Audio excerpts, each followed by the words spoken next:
Our handy pension calculator can help you to set some retirement goals and get you on track to saving for the future. Here's how to use the calculator and get on top of your retirement. You can find the calculator by clicking on the Knowledge tab at the top of the screen and then clicking Pension Calculator. Start by using the first slider to set your current age and the age you'd like to retire.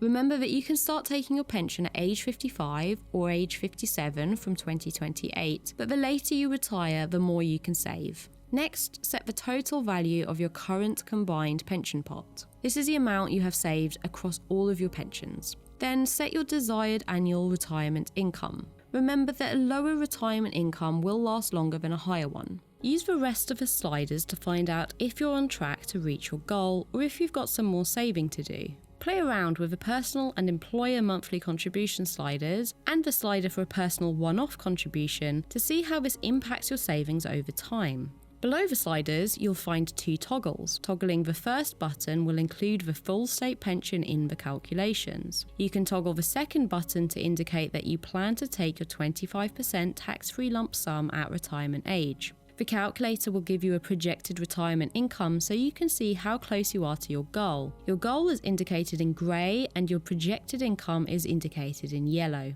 The closer your yellow projection is to the grey target, the closer you are to achieving your savings goals.